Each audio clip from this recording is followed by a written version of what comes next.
Hello किसान भाइयों, नमस्कार। स्वागत है एक बार फिर से किसान यूट्यूब चैनल पर। दोस्तों, आज के इस खास वीडियो में मैं आपको धान के बारे में कुछ डिटेल में जानकारी देने वाला हूं। जैसा कि दोस्तों आप देख सकते हैं, हमारी ये धान की फसल है। इसमें कुछ हमने खास ऐसी चीज़ें और ऐसी खादें डाली हैं जिनकी वजह से आप देख सकते हैं दोस्तों हमारे धान की फसल कितनी अच्छी है और इसमें कितने अच्छे मात्रा में टिलर्स बने हुए हैं। तो दोस्तों आइए जानते हैं हमने अभी तक इसमें कौन कौन सी खादें डाली हैं और हमने क्या क्या ज़रूरी कार्य किए हैं, जिससे आगे आने वाले टाइम पर दोस्तों हमें अच्छा उत्पादन मिलेगा।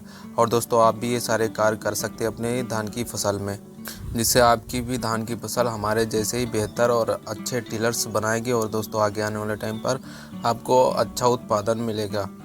तो दोस्तों जब हमने धान की रोपाई करी थी उसके पहले दोस्तों हमने कार्बनिक पदार्थ अपने खेतों में काफ़ी ज़्यादा मात्रा में डाला था।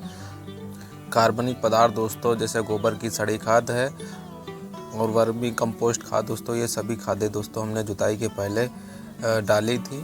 और दोस्तों जब धान की रोपाई का टाइम हुआ तब उसमें हमने दोस्तों DAP डाली थी। दोस्तों जब आप कार्बनिक पदार्थ अपने खेतों में डालते हैं तो आगे आने वाले टाइम पर दोस्तों धीरे धीरे आपकी फसल को काफ़ी ज़्यादा न्यूट्रिशन मिलता रहता है और दोस्तों आपकी धान की फसल में कोई भी रोग नहीं आता है। और किसान भाई, जब धान की रोपाई का टाइम होता है उस टाइम जब DAP डालते हैं, जैसे धान की रोपाई जुताई हो गई उसी में दोस्तों हम DAP खाद डालते हैं। उसके बाद धान की रोपाई करते हैं। और कुछ किसान भाई खरपतवार नाशक दोस्तों प्रेट्रियाकोर वगैरह डालते हैं, जिससे दोस्तों आगे आने वाले टाइम पर दोस्तों उनका जो खरपतवार जमता है वो ना जमे। लेकिन कभी कभी क्या होता है, दवाई अच्छे तरीके से काम नहीं कर पाती या पानी नहीं खेत में रुक पाता है तो धान में जो खरपतवार है वो पूरी तरीके से निकल आता है। तो हमारे किसान भाइयों को बाद में इसका जो है स्प्रे करना पड़ता है खरपतवार नाशक दवा का। तो किसान भाइयों, सबसे पहला कार्य कार्बनिक पदार्थ जब भी आप धान की खेती कर रहे हो जुताई के समय कार्बनिक पदार्थ अच्छी मात्रा में अपने खेतों में डालें। और दूसरा कार्य जो है दोस्तों, जब धान लगा रहे हो तो उसमें DAP डाल कर ही धान की रोपाई करें।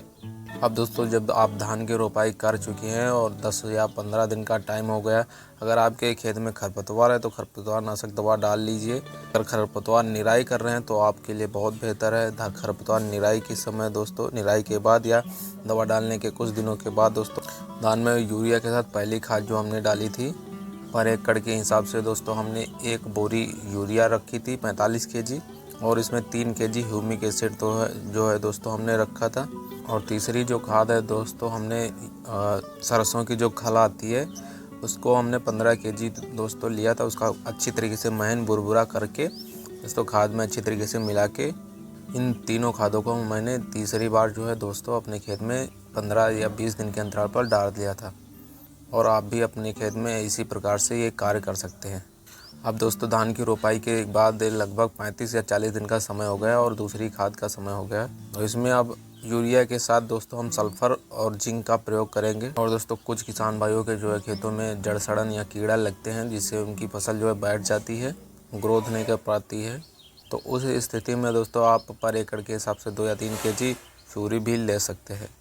इन सभी दवाओं और खादों को अच्छी तरीके से मिक्स करके दोस्तों आप दूसरी खाद में अपनी धान की फसल में जो है दोस्तों डाल सकते हैं, जिससे आगे आने वाले टाइम पर दोस्तों आपकी धान की फसल काफ़ी अच्छी होगी। किसान भाई, ये सारे ज़रूरी कार्य अपने खेतों में अगर आप कर लेते हैं तो आपकी धान की फसल जो है काफ़ी अच्छी हर किसान भाइयों से हो जाएगी। और खरपतवार नियंत्रण ज़रूर कर लेना चाहिए, क्योंकि जब आप खरपतवार नियंत्रण नहीं करते तो काफ़ी ज़्यादा मात्रा में जो दोस्तों घास फूस खरपतवार हो जाता है और धान की ग्रोथ नहीं हो पाती, ना अच्छी तरीके से टिलर्स बना पाते हैं धान, और आपका उत्पादन भी काफ़ी कम हो जाता है। तो इस समय दोस्तों आप सबसे पहले खरपतवार नियंत्रण करिए, फिर खाद अपने खेतों में डालिए।